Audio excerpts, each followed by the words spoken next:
Hello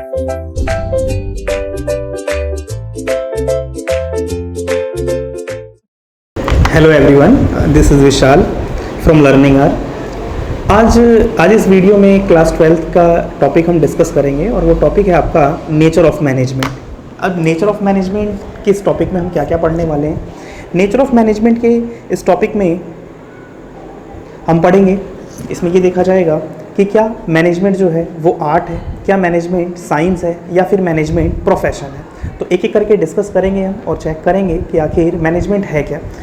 time के साथ साथ अलग अलग लोगों का मैनेजमेंट को देखने का नज़रिया अलग अलग रहा है, अलग अलग एटीट्यूड रहा है। कुछ लोगों ने बोला कि जो मैनेजमेंट जो है वो साइंस है, कुछ लोगों ने कहा कि जी ये साइंस नहीं है, ये तो आर्ट है। कुछ ये कहते हैं कि ये आर्ट नहीं है, ये प्रोफेशन है। तो सवाल ये उठता है कि इनमें से सही कौन है। तो चेक करते हैं और देखते हैं कि आखिर एग्जैक्टली मैनेजमेंट है क्या। देखिए, कोई भी चीज़ साइंस है, आर्ट है या प्रोफेशन है, ये इस कॉन्क्लूज़न पर हम तभी पहुंच पाएंगे जब हमें ये पता रहेगा कि भाई साइंस के कैरेक्टरिस्टिक्स क्या क्या होते हैं, आर्ट के कैरेक्टरिस्टिक्स क्या क्या होते हैं और प्रोफेशन के कैरेक्टरिस्टिक्स क्या क्या होते हैं। और अगर उसी तरीके के कैरेक्टरिस्टिक्स फीचर्स सेम अगर मैनेजमेंट में भी मिलते हैं तो फिर उस बेसिस पर हम डिसीजन ले सकते हैं कि हाँ मैनेजमेंट जो है वो इन तीनों में से क्या है। तो चलिए चेक करते हैं कि करके कि मैनेजमेंट जो है वो साइंस, आर्ट या प्रोफेशन तीनों में से आखिर है क्या। तो सबसे पहले शुरुआत करते हैं और बात करते हैं, हम यहाँ पर टेस्ट करते हैं मैनेजमेंट एज अ साइंस की कि क्या मैनेजमेंट सच में साइंस है या नहीं है। तो सबसे पहले इस कंक्लूजन पर पहुँचने से पहले हमें ये समझना पड़ेगा कि भाई किसी भी चीज़ को हम साइंस कंसीडर तब करेंगे जब हमें ये पता होगा कि भाई एग्जैक्टली साइंस होता क्या है और साइंस किन चीज़ों को कहा जाता है।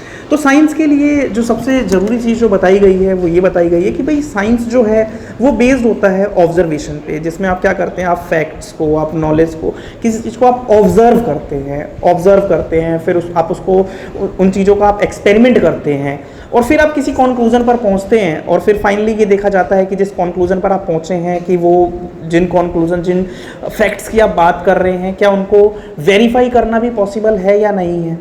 तो अगर ऐसा होता है कि कोई भी नॉलेज जो ऑब्जर्वेशन के बेसिस पर होती है, एक्सपेरिमेंट के बेसिस पर होती है और जिसको वेरीफाई करना पॉसिबल होता है, वो चीज़ें साइंस कहलाती हैं। तो देखते हैं डेफिनेशन में क्या बोला गया है। It's refers to systematize body of knowledge that explain certain general truth. जिसमें साइंस में क्या बोला गया है वो कि साइंस क्या है, बॉडी ऑफ नॉलेज जो कि जर्नल ट्रूथ को एक्सप्लेन करती है, जो कि उन चीज़ों को एक्सप्लेन करती है जिसको वेरीफाई करना पॉसिबल होता है। मतलब इसमें कही हुई बातों पर यकीन नहीं होता कि जो आप कह रहे हो जरूरी नहीं है कि वो सही हो। अगर आप कोई चीज़ कह रहे हैं और उसको आप वेरीफाई भी कर रहे हैं तो वो चीज़ साइंस है। चलिए तो देखते हैं कि क्या मैनेजमेंट जो है वो साइंस है या नहीं है। तो साइंस के कैरेक्टरिस्टिक्स को मैच करने की कोशिश करते हैं कि क्या ये कैरेक्टरिस्टिक्स जो है मैनेजमेंट में भी है या नहीं है। तो सबसे पहले जो साइंस के कैरेक्टरिस्टिक्स में जो बताया गया है फर्स्ट पॉइंट वो ये है सिस्टमेटाइज बॉडी ऑफ नॉलेज की। जो साइंस जो है ना वो सिस्टमेटाइज बॉडी ऑफ नॉलेज है। सिस्टमेटाइज बॉडी ऑफ नॉलेज का क्या मतलब है, जैसे अभी आपको बताया गया कि क्या होता है। इसमें आप क्या करते हो, आप नॉलेज को क्या करते हो, आप ऑब्जर्व करते हैं, उन्हें ऑब्जर्व करा जाता है, उन्हें कलेक्ट किया जाता है। जैसे आप साइंस में देखते हैं कि भाई जो भी नॉलेज है उनको पहले ऑब्जर्व करा गया, प्रैक्टिकली उसको पहले फिर उसके एक्सपेरिमेंट करे गए, उसको वेरीफाई करा गया, फिर उनकी बुक्स बनाई गई और उन्हीं बुक्स के थ्रू आप क्या करते हो, आप उन बुक्स को स्टडी करते हैं, उनको पढ़ते हैं और फिर आप उस फील्ड में आगे बढ़ते हैं। मैनेजमेंट के साथ भी ऐसा ही है। मैनेजमेंट के लिए जैसे आप देखते होंगे कि मैनेजमेंट की अलग अलग बुक्स बनाई गई हैं, आप उन बुक्स की स्टडी करते हैं, आप पढ़ते हैं, वहाँ से नॉलेज लेते हैं, फिर आप उस फील्ड में आगे जाके काम करते हैं। तो इसीलिए यहाँ पर ये बोला गया है कि जो साइंस जो है वो सिस्टमेटाइज बॉडी ऑफ नॉलेज है, जिसमें नॉलेज को एक सिस्टमैटिक तरीके से इकट्ठा किया गया है और उसकी स्टडी करी जाती है बाद में। सेम यही चीज़ मैनेजमेंट में भी होती है। तो इस बेसिस पर ये कहा जा सकता है कि जो मैनेजमेंट है वो साइंस है। फिर सेकंड कैरेक्टरिस्टिक साइंस में क्या और क्या क्या है। देखिए सेकंड कैरेक्टरिस्टिक्स में ये बोला गया है कि साइंस जो है प्रिंसिपल बेस्ड होता है, प्रिंसिपल बेस्ड ऑन एक्सपेरिमेंट्स। कि साइंस जो है वो प्रिंसिपल्स के ऊपर बेस्ड होता है, साइंस जो है एक्सपेरिमेंट के ऊपर बेस्ड होता है। भाई ये बात भी बिल्कुल सही है कि साइंस के कुछ अपने प्रिंसिपल्स होते हैं और उन प्रिंसिपल्स को कई बार एक्सपेरिमेंट कर करके उनको जो है वो डिस्कवर किया जाता है। तो यहाँ पर मैनेजमेंट में भी क्या ये चीज़ें होती हैं या नहीं होती हैं? भाई बिल्कुल होती हैं। मैनेजमेंट के भी अपने प्रिंसिपल हैं जिनको कई सालों के एक्सपेरिमेंट के बाद, कई तरीके की प्रैक्टिसेस के बाद उन्हें जो है डेवलप किया गया है। तो इसके बेसिस पर अगर देखा जाए तो मैनेजमेंट जो है वो साइंस है। फिर नेक्स्ट पॉइंट है हमारा यूनिवर्सल वैलिडिटी। यूनिवर्सल वैलिडिटी का मतलब होता है कि क्या ये चीज़ जो है वो हर जगह एप्लीकेबल होती है क्या। तो साइंस के जो प्रिंसिपल हैं वो यूनिवर्सल वैलिड होते हैं, साइंस के प्रिंसिपल रिजिड होते हैं, उनमें हम बहुत ज़्यादा चेंजेस भी नहीं कर सकते, और ये हर सिचुएशन में आपको सेम ही रिजल्ट देते हैं। लेकिन मैनेजमेंट के प्रिंसिपल के साथ ऐसा नहीं है। मैनेजमेंट के जो कंसेप्ट हैं वो ह्यूमंस के ऊपर अप्लाई होते हैं, और ह्यूमन का नेचर अलग हो सकता है, सिचुएशंस अलग हो सकती हैं। तो उसके अकॉर्डिंग अगर हम ये देखें कि भाई अकॉर्डिंग टू सिचुएशन और पर्सन टू पर्सन साइंस के प्रिंसिपल जो होते हैं वो फ्लेक्सिबल नेचर के होते हैं, तो वो ह्यूमंस के ऊपर अप्लाई होते हैं, अलग अलग सिचुएशन के हिसाब से अप्लाई होते हैं। जरूरी नहीं है कि हर सिचुएशन में भाई सेम रिजल्ट ही मिले, आप अकॉर्डिंग टू सिचुएशन इन प्रिंसिपल्स को मॉडिफाई भी कर सकते हैं। तो इस बेसिस पर हम ये कह सकते हैं कि भाई साइंस के जो प्रिंसिपल है ना, वो जरूरी नहीं है कि भाई यूनिवर्सल वैलिड हो, कि हर जगह same he result they, but science के प्रिंसिपल जो होते हैं वो यूनिवर्सल वैलिड होते हैं। तो इसके बेसिस पर तो भाई ये पता लगता है कि भाई जो मैनेजमेंट है, ये कैरेक्टरिस्टिक जो है वो सेटिस्फाई नहीं कर रहा मैनेजमेंट को, कि भाई मैनेजमेंट साइंस होनी चाहिए। तो इसके बेसिस पर हम ये कह सकते हैं कि जो मैनेजमेंट है वो साइंस नहीं है। तो कुछ पॉइंट्स ये बता रहे हैं कि मैनेजमेंट साइंस है, और कुछ ये कह रहे हैं कि मैनेजमेंट साइंस नहीं है। तो सवाल ये उठता है हमारा कंक्लूजन क्या निकलना चाहिए, क्या साइंस माने या ना माने। तो कुछ मिला जुला कंक्लूजन ले लेते हैं इसका। क्या कंक्लूजन होगा इसका? तो हम ये कह सकते हैं कि management is not a perfect science, ये पूरी तरीके से साइंस नहीं है, it is a applied science. ये अप्लाइड साइंस है, या फिर हम इसको सोशल साइंस भी कह सकते हैं, कि ह्यूमंस के ऊपर अप्लाई होता है, सोसाइटी के ऊपर अप्लाई होता है। तो ये एग्जैक्ट साइंस नहीं है, प्योर साइंस नहीं है, ये अप्लाइड साइंस है। तो चेक करते हैं कि साइंस के बाद चेक करते हैं कि क्या मैनेजमेंट जो है वो आर्ट है या नहीं है। कि कुछ लोगों का दावा ये था कि भाई मैनेजमेंट जो है वो आर्ट है। अब इस चीज़ को समझने के लिए पहले ये समझना पड़ेगा कि आर्ट आखिर होती क्या है। देखिए, आर्ट का क्या मतलब है? आर्ट का सिंपल सा मतलब है कि अपनी नॉलेज को रिप्रेजेंट करने की जो कला होती है वही आर्ट है। आप चीज़ों को सीखते हैं, आपने जो आपकी एग्जिस्टिंग नॉलेज है आप उसको कितना स्किलफुली प्रेजेंट करते हैं, ये आर्ट है। हर इंसान में ये अलग अलग हो सकती है। दो बच्चे सेम टीचर से पढ़ रहे हैं, दोनों की परफॉर्मेंस अलग अलग हो सकती है। एक ही क्लास में बहुत सारे बच्चे पढ़ते हैं, क्या सारे फर्स्ट आ रहे हैं? क्या नहीं। सेम टीचर, सेम इन्वायरमेंट, सारी चीज़ें सेम है सबके लिए, लेकिन सबकी परफॉर्मेंस अलग अलग हो सकती है। आपने सीखा और आप उसको किस तरीके से प्रेजेंट कर रहे हैं, ये हर इंसान में अलग अलग हो सकता है। तो आर्ट जो है वो क्या है? आर्ट अपनी एग्जिस्टिंग नॉलेज को स्किलफुली प्रेजेंट करना आर्ट है। तो देखते हैं कि क्या मैनेजमेंट भी एक आर्ट है क्या चीज़ों को मैनेज करना सच में एक कला है। तो चेक करते हैं कि आखिर मैनेजमेंट के कैरेक्टरिस्टिक्स और आर्ट के कैरेक्टरिस्टिक्स क्या ये मिलते जुलते हैं क्या? अगर हैं तो फिर ये आर्ट होगा। तो चलिए सबसे पहले चेक करते हैं। तो testing of management as an art में सबसे पहला जो पॉइंट है जिसमें जो चेक किया जाएगा कि आर्ट में आखिर होता क्या है, तो आर्ट के अंदर होता है existing of theoretical knowledge. Art में भाई थ्योरेटिकल नॉलेज की एग्जिस्टेंस होती है। थ्योरेटिकल नॉलेज की एग्जिस्टेंस होती है का क्या मतलब है? थ्योरेटिकल नॉलेज की एग्जिस्टेंस होती है का मतलब ये है कि आर्ट में चीज़ों को जब आप प्रैक्टिकली अप्लाई करते हैं उससे पहले आप उन चीज़ों को पहले थ्योरेटिकली सीखते हैं। और वो सीखते किस तरीके से हैं भाई? उसका एक सिस्टम है, जैसे इसको हम सिस्टमेटाइज बॉडी ऑफ नॉलेज भी कह सकते हैं। वो किस तरीके से होता है कि आर्ट में जो भी चीज़ें आप प्रैक्टिकली अप्लाई करते हैं, पहले वो चीज़ें जो हैं वो एक ऑर्गेनाइज तरीके से कहीं पर प्रेजेंट हो रखी होती है, ऑर्गेनाइज तरीके से कहीं पर इकट्ठी हो रखी होती हैं, और वहाँ से आप उन चीज़ों को, वहाँ से आप नॉलेज एक्वायर करते हैं। जैसे अगर मान लेते हैं कि आपको कल्चर में कल्चरल एक्टिविटीज़ में आगे बढ़ना है, तो आप क्या करते हैं? आप उससे रिलेटेड किसी कोई ड्रामा कॉलेज ज्वाइन कर लेते हैं, वहाँ पर आप जाते हैं, चीज़ों की स्टडी करते हैं, बुक्स की स्टडी करते हैं, तो आप सीखते हैं पहले थ्योरेटिकली, फिर आप उन चीज़ों को आप अप्लाई करते हैं आगे। तो आर्ट में तो यही होता है। क्या मैनेजमेंट में भी ऐसा होता है? जी, मैनेजमेंट में भी बिल्कुल ऐसा ही होता है। मैनेजमेंट में ऐसा किस तरीके से होता है? अभी जो आप बिजनेस स्टडी पढ़ रहे हैं, तो आप क्या प्रैक्टिकली कुछ कर रहे हैं क्या? नहीं, अभी आप थ्योरेटिकली सीख रहे हैं कि आगे क्या होना है, कि कैसे चीज़ें मैनेज करी जाती हैं, कैसे कॉर्पोरेट में किस तरीके से काम होता है, क्या क्या चीज़ें हैं, किस तरीके से टीम को लीड करना है, कैसे मैनेज किया जाता है। ये सारी चीज़ें अभी हम थ्योरेटिकली सीख रहे हैं। कैसे सीख रहे हैं? क्योंकि ये सारा ज्ञान एक जगह इकट्ठा है, आपकी बुक्स में है, आप उन बुक्स को पढ़ रहे हैं। आगे अगर आप मैनेजमेंट की फील्ड में जाते हैं और भी, तो आप मैनेजमेंट कॉलेज को ज्वाइन करेंगे, वहाँ पर आपको चीज़ें जो हैं सिखाई जाएंगी। फिर आप कहीं जाके बाद में जो आपने सीखा है उसको आप प्रैक्टिकली अप्लाई करेंगे। तो यानी आर्ट में थ्योरेटिकल नॉलेज की एग्जिस्टेंस होती है, और वही एग्जिस्टेंस और थ्योरेटिकल नॉलेज की एग्जिस्टेंस जो है वो मैनेजमेंट में भी देखी गई है। तो ये जो फीचर है आर्ट का वो मैनेजमेंट में भी है। तो इस बेसिस पर हम कह सकते हैं कि जो मैनेजमेंट है वो आर्ट है। चलिए, नेक्स्ट फीचर जो आर्ट का है वो है पर्सनलाइज एप्लीकेशन। पर्सनलाइज एप्लीकेशन का देखिए क्या मतलब होता है। जैसे कि आपको बताया गया कि भाई चीज़ों को प्रेजेंट करने का तरीका हर इंसान का अलग अलग हो सकता है। मान लेते हैं डांस एकेडमी से बहुत सारे लोग डांस सीख रहे हैं, जरूरी नहीं है कि सारे बहुत अच्छे डांसर बन जाएंगे, हो सकता है कुछ उसमें से भाई आउटस्टैंडिंग हो, कुछ लोगों को थोड़ा ज़्यादा टाइम लग जाए। तो चीज़ें प्रेजेंट करने का हर किसी का तरीका जो है वो अलग अलग हो सकता है। आर्ट में यही होता है, एक सेम टीचर से बहुत सारे लोग जो हैं वो पढ़ रहे हैं। एक टीचर से मान लेते हैं एक पूरी क्लास पढ़ रही है जिसमें 30 से 40 बच्चे हैं, कि सारे के सारे फर्स्ट आ जाएंगे क्या? उसमें से हो सकता है कईयों की परफॉर्मेंस बहुत अच्छी हो, कई ऐसे भी हो सकते हैं जिनकी परफॉर्मेंस उतनी ज़्यादा अच्छी ना रही हो। सीखा सब ने एक साथ, लेकिन उसको प्रेजेंट करने का तरीका सबका अलग अलग हो सकता है। कई लोग क्या है कि भाई प्रेजेंट बहुत अच्छा करते हैं, प्रेजेंटेशन स्किल बहुत अच्छी होती है उनकी, लिख बहुत अच्छा देते हैं। तो ये चीज़ें पर्सन टू पर्सन वेरी कर जाती हैं। तो आर्ट में तो यही है कि आर्ट में क्या होता है, पर्सनलाइज एप्लीकेशन होती है। हर इंसान में एक अलग स्किल होती है, हर इंसान का एक अलग तरीका होता है चीज़ों को रिप्रेजेंट करने का। दो टीचर्स का पढ़ाने का अलग अलग तरीका होता है, जैसे आपने देखा भी होगा। तो आर्ट जो है अपनी नॉलेज को प्रेजेंट करने का तरीका है जो कि पर्सन टू पर्सन वेरी कर जाता है। तो आर्ट जो है वो पर्सनलाइज स्किल है। क्या मैनेजमेंट भी ऐसी होती है? जी, मैनेजमेंट भी पर्सनलाइज स्किल है। दो मैनेजर्स को टीम को लीड करने का तरीका, मैनेज करने का तरीका बिल्कुल अलग हो सकता है।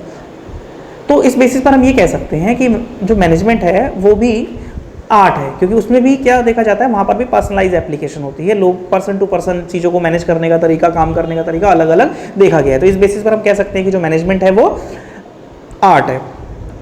चलिए फिर नेक्स्ट पॉइंट जो है वो ये कहता है कि based on practice and creativity. जी, आर्ट जो है ना वो प्रैक्टिस और क्रिएटिविटी के बेसिस पर डेवलप होती है।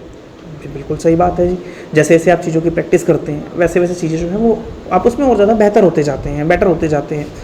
तो आर्ट जो है वो डेवलप होती है प्रैक्टिस और क्रिएटिविटी के बेस पे। धर्मेश सर क्या पहले दिन ही धर्मेश सर बन गए थे क्या? नहीं, प्रैक्टिस करी होगी, बहुत टाइम लगा होगा, धीरे धीरे धीरे धीरे नए नए मूव सीखे होंगे, उसके बाद आज हम सभी उनको जानते हैं।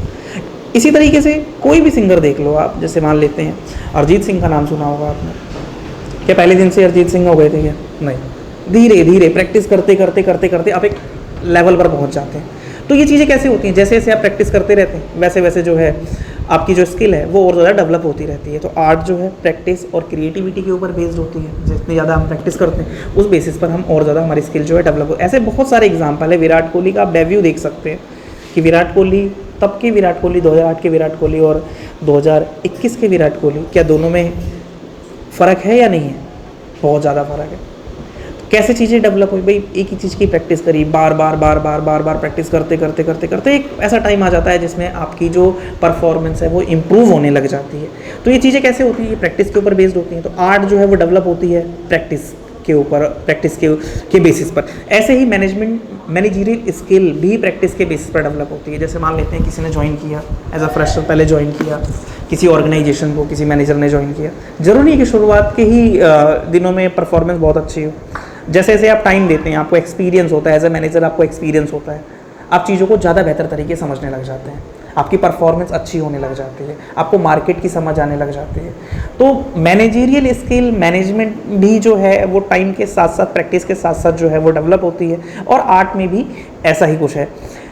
तो इन बेसिस पर हम ये कह सकते हैं कि जो मैनेजमेंट जो है ना वो कम्प्लीटली जो है वो आर्ट है। कंक्लूजन भी देखते हैं और क्या निकलता है इसका कंक्लूजन में एक बात और बोली गई है, कहता है on the basis of above point of view we can say that management is an art, कि जी मैनेजमेंट आर्ट है एंड साइंस ऑल्सो, और साइंस भी है। साइंस को हम ये नहीं कह रहे कि साइंस नहीं, आर्ट भी है और साइंस भी है, क्योंकि साइंस के भी कुछ कैरेक्टरिस्टिक जो है मैनेजमेंट में देखे गए थे। अभी तक हमने डिस्कस किया management as science, management as art. अब मैनेजमेंट एज साइंस और आर्ट को डिस्कस करने के बाद एक और टॉपिक है इसके अंदर जो हमें डिस्कस करना है कि मैनेजमेंट एज अ प्रोफेशन। कुछ लोगों का ये भी कहना था कि जी मैनेजमेंट जो है ना वो प्रोफेशन है। तो चलिए चेक करते हैं कि भाई मैनेजमेंट क्या सच में प्रोफेशन है या नहीं है।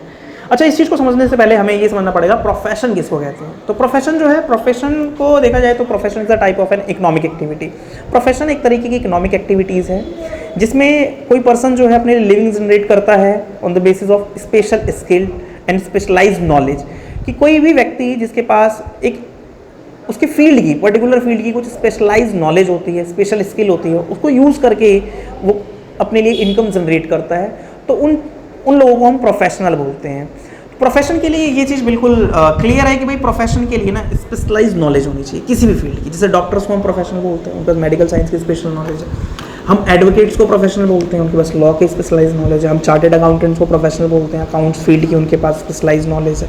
तो प्रोफेशनल्स उन्हीं को ही बोला जाएगा जिनके पास उस पर्टिकुलर फील्ड की स्पेशलाइज्ड नॉलेज होती है और उसके बेसिस पर वो प्रैक्टिस कर रहे होते हैं। तो यहाँ पर कुछ लोगों का दावा ये था कि भाई मैनेजमेंट जो है वो प्रोफेशन है, तो चलिए चेक करते हैं कि क्या ये सच में प्रोफेशन है या नहीं है। तो इसके लिए हमें ये देखना पड़ेगा कि भाई प्रोफेशन क्या होता है, डेफिनेशन देख लेते हैं एक बारी। तो इसमें बोला गया, कहता है it's refers to the that economic activities which is conducted by a person having some special knowledge skill which is used impartially to serve various section of the society। कि भाई प्रोफेशनल हम उनको कहते हैं जिसमें कोई पर्सन जो है अपनी स्पेशल नॉलेज स्किल का बेनिफिट जो है सोसाइटी के अलग अलग सेक्शंस को प्रोवाइड करता है विदाउट पार्शियलिटी, मतलब बिना किसी भेदभाव के, उसको हम प्रोफेशन कहते हैं। तो चलिए चेक करते हैं कि क्या सच में मैनेजमेंट जो है वो भी प्रोफेशन है। तो यहाँ पर ये बोला गया है कि testing of management as a profession. तो चेक करते हैं कि क्या मैनेजमेंट सच में प्रोफेशन है या नहीं है। तो इसमें सबसे पहली चीज़ जो बोली गई है, कहता है well defined body of knowledge. ये well defined body of knowledge, ये तीनों में ही एक जैसे ही पॉइंट है। ये well defined body of knowledge, देखिए ये क्या होता है, मैनेजमेंट जो प्रोफेशन है एक well defined body of knowledge होती है जिसमें आप क्या करते हो, आप एक पर्टिकुलर एक नॉलेज को आप पहले क्या करते हैं, आप एक्वायर करते हैं। कोई भी पर्सन जब प्रोफेशनल तभी कहलाता है।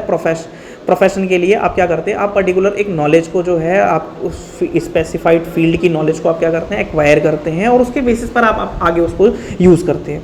मैनेजमेंट भी ऐसा ही है, पहले आप चीज़ों को पहले सीखते हैं। एक मैनेजर जो है पहले स्किलफुली चीज़ों को पहले लर्न करता है, चीज़ों को सीखता है, फिर आगे उसके बेसिस पर काम करता है। तो इसके बेसिस पर हम कह सकते हैं कि जो मैनेजमेंट है वो प्रोफेशन है। फिर सेकंड पॉइंट है जी, प्रोफेशन में ना रिस्ट्रिक्टेड एंट्री होती है। रिस्ट्रिक्टेड एंट्री का क्या मतलब है, कुछ एंट्री बैरियर होते हैं, कुछ टर्म्स एंड कंडीशंस होती है, उसके बाद ही हम किसी को प्रोफेशनल कहते हैं। जैसे मान लेते हैं कि कोई डॉक्टर है, तो अगर तो उसके वो MBBS क्वालिफाइड होना चाहिए किसी भी मेडिकल कॉलेज से, वहाँ पर सर्टिफाई होना चाहिए कि भाई कोई भी प्रोफेशनल एसोसिएशन होनी चाहिए जो सर्टिफाई करे कि जी आप यहाँ से आपने MBBS करी हुई है और आगे आप एज ए डॉक्टर प्रैक्टिस के लिए एलिजिबल हैं। अगर नहीं है आपके पास वो MBBS की डिग्री नहीं है तो आप डॉक्टर नहीं कहलाएंगे। ऐसे ही एडवोकेट हम उन्हीं को बोलते हैं जिनके पास LLB की स्पेसिफाइड डिग्री होती है। चार्टर्ड अकाउंटेंट उनको बोलते हैं जो CA पास आउट होते हैं। तो इसलिए प्रोफेशनल में तो ये चीज़ बिल्कुल क्लियरिटी होती है कि जी इसमें रिस्ट्रिक्टेड एंट्री होती है। प्रोफेशनल आप तभी कहलाएंगे जब आप उस क्राइटेरिया को फुलफिल कर रहे होंगे, आपके पास उस पर्टिकुलर फील्ड की स्पेशलाइज्ड नॉलेज डिग्री होगी, तभी आप प्रोफेशनल कहलाएंगे। लेकिन क्या मैनेजमेंट में भी ऐसा होता है क्या मैनेजमेंट करने के लिए, चीज़ों को मैनेज करने के लिए क्या ऐसा कोई क्राइटेरिया रखा गया है क्या कि भाई इसके बगैर आप एंट्री नहीं कर सकते? तो ऐसा अभी तक नहीं है कि यहाँ पर इस तरीके से कोई रिस्ट्रिक्शंस नहीं है। बहुत सारे लोग ऐसे हैं जिनके पास कोई वैसे ही बहुत बड़ी डिग्री नहीं है, लेकिन उनका चीज़ों को मैनेज करने का तरीका बहुत अच्छा है, बहुत अच्छा काम कर रहे हैं, टीम को लीड बहुत अच्छे तरीके से कर लेते हैं। तो इसके बेसिस पर हम ये कह सकते हैं कि जी ये जो पॉइंट है ना वो सेटिस्फाई नहीं कर रहा। ये जो कैरेक्टरिस्टिक्स है प्रोफेशन की वो मैनेजमेंट को सेटिस्फाई नहीं कर रही। तो इस बेसिस पर हम कह सकते हैं जी मैनेजमेंट जो है वो प्रोफेशन तो नहीं है इस पॉइंट ऑफ व्यू से। फिर थर्ड पॉइंट है प्रोफेशनल एसोसिएशन। देखिए प्रोफेशनल एसोसिएशन क्या है, प्रोफेशनल एसोसिएशन में देखिए क्या बोला गया है कि प्रोफेशन के लिए बहुत ज़्यादा इंपॉर्टेंट हो जाता है कि प्रोफेशनल बनने के लिए बहुत इंपॉर्टेंट है कि कोई ना कोई प्रोफेशनल एसोसिएशन जो है वो आपको सर्टिफाई करे, कि पहले वहाँ से आप एडमिशन लेते हैं, वो आपको अथॉरिटी प्रोवाइड करती है कि जी अब आप यहाँ से आपने ये चीज़ें करी हुई हैं, अब आप एज अ प्रोफेशनल प्रैक्टिस करने के लिए तैयार हैं। ऐसा नहीं आपने कभी सुना होगा कि कोई इंसान घर में बैठा बैठा अचानक से भाई डॉक्टर बन गया विदाउट कहीं पे उसने एडमिशन ही नहीं लिया और घर में बैठा हुआ था कुछ साल उसने यूट्यूब पे देख के डॉक्टर बन गया। ऐसा नहीं हुआ होगा कभी कि घर पे बैठे बैठे कोई इंसान यूट्यूब पे देखते देखते उसने भाई बहुत सारी किताबें पढ़ ली और यूट्यूब पे वीडियो देखते देखते वो अचानक से एक दिन वकील बन गया। ऐसा नहीं होगा। कोई प्रोफेशनल एसोसिएशन आपको वहाँ पर एडमिशन लेना पड़ेगा, एक उसका प्रोसीजर है, उसको फॉलो करना पड़ेगा, उनके एग्ज़ाम वगैरह क्वालिफाई करने पड़ेंगे, फिर वो आपको सर्टिफाई करेगी कि अब आप एज अ प्रोफेशनल इस पर्टिकुलर फील्ड में काम करने के लिए तैयार हैं। तो ऐसा होता है प्रोफेशन में, उसके लिए कोई प्रोफेशनल एसोसिएशन का होना कंपलसरी है। बट मैनेजमेंट में ऐसा नहीं कि भाई आप एज अ मैनेजर तभी वर्क कर सकते हैं जब आप किसी प्रोफेशनल एसोसिएशन से सर्टिफाई होंगे। ऐसा मतलब कुछ कंपलसरी नहीं है। हालांकि धीरे धीरे टाइम के साथ साथ आप देखें कि बहुत सारे प्रोफेशनल एसोसिएशन मैनेजमेंट की फील्ड में भी डेवलप हो रहे हैं, जैसे IIM हो गए। तो फिलहाल अभी तो ऐसा बिल्कुल कंपलसरी नहीं है कि भाई एज अ मैनेजर आपको किसी प्रोफेशनल एसोसिएशन से भाई सर्टिफाई होना पड़े। तो इस बेसिस पर हम कह सकते हैं कि मैनेजमेंट जो है वो पूरी तरीके से प्रोफेशन नहीं है। फिर एक पॉइंट और है सर्विस मोटिव। तो चलिए देखते हैं सर्विस मोटिव जो है वो क्या, ये जो फीचर है प्रोफेशन का, क्या वो मैनेजमेंट को भी सेटिस्फाई करता है या नहीं करता। तो चेक करते हैं सर्विस मोटिव। जी प्रोफेशन में ये चीज़ बिल्कुल क्लियर करी गई है कि जी प्रोफेशन का मोटिव ना, प्रोफेशन में जो पहला जो फर्स्ट प्रायोरिटी दी जाती है वो सर्विसेज को दी जाती है। उसके बाद इकोनॉमिक कंसिडरेशन को देखा जाता है। प्रोफेशन का मतलब यही होता है कि आप एक सर्विस मोटिव के लिए काम कर रहे होते हैं, आप सोसाइटी के वेलफेयर के लिए काम कर रहे होते हैं, उनको अच्छी सर्विसेज प्रोवाइड करने के लिए काम कर रहे होते हैं।